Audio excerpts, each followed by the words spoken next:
안녕하세요. 크리스천 영상교론하는 심목사입니다. 오늘은 가난에 찌든 가정은 하나님께서 돌보시지 않기 때문이다 라는 점을 한번 생각해 볼게요. 교회 성실하게 다니는 사람은 하나님이 모르는 세상 사람들에 비해 돈에 구애받지 않고 재정적으로 넉넉하게 살고 있습니까? 그동안 교회에서 말한 대로라면 그렇게 살아야겠죠. 한동안 교회에서 11조를 철저하게 내면 부자가 될 것이라는 뒤에 설교가 넘쳐났었습니다. 그때 항상 예언하라 들었던 인물이 바로 미국의 강철한 카네기였죠. 목사들은 그가 11조를 열심히 내서 억만장자가 되었다고 입에 거푸는 물었습니다. 그렇다면 기존교회에서 11조를 철저하게 내는 사람들이 약 60% 정도는 되죠. 그렇다면 교회의 60%의 교인이 억만장자는 아니더라도 백만장자쯤은 되어 있어야 하지 않을까요? 그러나 11조는 물론 엄청난 헌금을 드렸던 교인들이 하나님을 모르는 세상 사람들보다 재정적으로 부유하게 살고 있나요? 목사들은 그의 성경에 있는 말씀을 그대로 옮겼을 뿐이라며 옹색한 변명을 할지 모르겠지만 없는 건 없는 것이고 아닌 건 아닌 것이죠. 아닌데도 있다고 우기니까 진실을 알 수 있는 기회가 주어지지 않는 것입니다.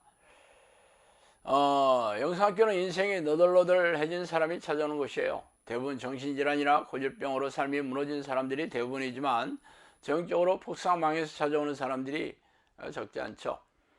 재정적으로 망한 이유는 교회에서 재산을 탈탈 털린 사람들이 적지 않아요. 그들이 교회에서 담임 목사들이 겪은 얘기를 귀를 의심하게 하는 이야기가 넘쳐났습니다. 안수 집사나 장로 직분을 빌미로 철저하게 착취하는 경우도 있었으며 고전적인 방법이었지만 교회 신축을 하면서 울며 겨자 먹기식으로 엄청난 대출을 얻어 헌금까지 내야 했던 경우도 적지 않았고 심지어는 대출 보증을 섰다가 집까지 날린 경우도 있었어요. 여하튼 과도한 헌금으로 막대한 빚까지 얻어 버티다가 도저히 견딜 수 없어 도망치다시피 교회를 나온 사람들이 있었습니다. 그들이 교회 문을 들어설 때 무슨 얘기를 들었겠어요? 예수를 믿으며 축복을 받아 성공하고 형통하게 살게 될 것이라는 말이겠죠. 그러나 교회 가서 재산을 거덜내고 영혼까지 탈탈 털려 겨우 빠져나오게 됐다니 참 기가 막힌 일이 아닐 수 없죠. 저는 지금까지 사역을 하기 전에 성경적인 재정관리 사역을 해왔습니다. CBS 홈페이지에 10년 동안 이 분야의 전문 상담을 해왔으며 1000명 가까운 사람들에게 상담을 해줬어요. 그래서 성경적인 재정관리 분야의 책도 여러 권 집필하였습니다. 당시 상담을 해온 사람 중에 적지 않은 목자가 목사들의 아내였어요. 아시다시피 우리나라 교회 80% 이상이 연 재정이 2천만 원이 넘지 않은 미자립 교회입니다. 임대료와 공과금, 주일 정신비용을 빼면 목회자의 사례비를 줄 돈이 별로 없죠. 그래서 상당수의 목회자들의 가족은 빈곤층으로 살고 있습니다. 아니, 전능하신 하나님의 종으로 인생을 하나님 사에게 바친 이들이 빈곤층을 헤매고 있다면 죄인인 하나님이나 종인 목사나 종인 목사가 문제거나 아니면 둘 중에 하나가 문제가 아니겠어요?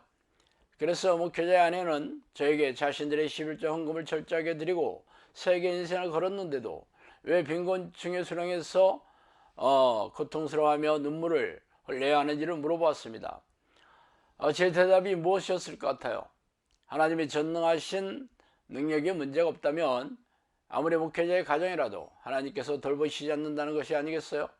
그러나 이 사실을 인정할 목사들이 누가 있겠어요? 목회자의 실상이 이럴진데 평신도로 말해야 입만 아프겠죠? 그래서 교회 오면 성경에서 약속하신 축복의 말씀과 현실이 동떨어진 괴리감을 운명처럼 안고 교회 마당을 밟고 있습니다. 참 기가 막힌 일이죠. 그렇다면 가난에 찌든 이유를 촘촘하게 한번 살펴봅시다. 먼저 넉넉한 수입을 얻는 직장을 얻지 못해서죠. 그 이유는 학력이나 자격증, 경력, 사회성, 성실성 등의 여러 문제가 있겠죠. 그래서 직장에 원서를 넣어도 면접을 보러 오라는 데가 없고 그 사실성으로 직장에 들어갔다 해도 해고를 당하기 십상이죠. 그러니 경비나 청소, 운전, 막노동 등의 허드렛 일을 해야 입에 불칠할 것입니다. 그러나 이런 일감도 빛의 속도로 줄어들고 있어요. 다음으로 투자와 사업의 실패죠. 이것도 막대한 빚을 내어 자영업이나 투자에 실패했다면 빚의 수렁에 빠져나오기 힘들 것입니다. 빚의 이자를 갚지 못했다면 신용불량자가 되어 번듯한 직장을 얻지 못할 게 불보듯 화난 일이죠. 또한 건강 문제로 노동을 할 수 없는 경우도 있어요. 아무리 고수적의 직장이나 전문직에 종사하고 수입을 많이 내는 자영업자라도 몸이 아프면 일할 수가 없죠. 선망에 맞이하는 공무원이나 교사도 1년 이상 병가를 낼 수 없어 장기간 입원을 하게 된다면 어쩔 수 없이 퇴직해야 합니다. 이를 못해 수입이 끊기는 것도 문제지만 엄청난 치료비를 감당하지 못해 빚더미에 남게 될 것입니다. 또한 자신의 가족 중에 정신질환이나 장애 혹은 각종 중독에 시달리고 있다면 빈곤층이 굴러떨어지는 것은 시간 문제죠. 이렇게 가난에 찌든 가정은 나름대로 이유가 없지 않아요. 그렇다면 하나님의 자녀인 크리스천이라면 전지전능하신 하나님께서 이 문제를 해결해 주셔야 하지 않겠어요? 내가 내 하나님 여호와의 말씀을 삼가 듣고 내가 오늘 내게 명령하는 그의 모든 명령을 지켜 행하면 내 하나님 여호와께서 너를 세계 모든 민족 위에 뛰어나게 하실 것이라. 내가 내 하나님 여호와의 말씀을 청정하면 이 모든 복이 내게 임하여 내게 이르리니 성읍에서도 복을 받고 들에서도 복을 받을 것이며 내 몸의 자녀와 내 토지의 소산과 내 짐승의 새끼와 소와 양의 새끼가 복을 받을 것이며 내 강주리와 떡반죽 그릇이 복을 받을 것이며 내가 들어와도 복을 받고 나와도 복을 받을 것이니라. 신명기 18장 1절에서 6절 말씀이에요. 사랑하는 자의 내 영혼이 잘된 같이 내가 범사에 잘되고 강건하기를 내가 간구하노라. 요한 3서 1장 2절이죠. 이 구절은 그동안 우리네 교회에서 축복에 대한 근거로 수도 없이 불렀던 말씀이에요. 이 하나님의 축복의 약속이 자신의 삶에 이루어지지 않았다면 그 이유가 무엇일까요?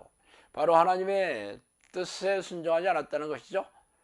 또한 영혼이 잘 되지 않는다는 상태에 있다는 것입니다. 결국 하나님의 명령에 순종하지 않아 영혼이 잘 되는 구원의 약속을 받지 못해서 이 땅에서 무능하고 무기력한 믿음으로 고단하고 팍팍하게 살고 있다는 증거죠. 말하자면 가난에 찌든 가정은 하나님이 돌봐주시는 자녀가 아닌 셈이에요. 그렇다면 자신의 죄를 통곡하고 회개하며 하나님께서 돌이켜서 쉬지 않고 하나님의 이름을 부르며 전심으로 성령 내주를 간구하는 기도의 습관을 들여 하나님을 만나야 하지 않겠어요? 사정이 이런데도 그동안 교회에서 배운 종교적인 예배의식에 참석하고 희생적인 신앙행위를 하면서 교회 마당을 밟는다면 심판대 앞에서 하나님의 명령을 없인 여기고 멸시한 대가를 혹독하게 치르게 될 것입니다. 자, 오늘 여기까지 하겠습니다. 감사합니다.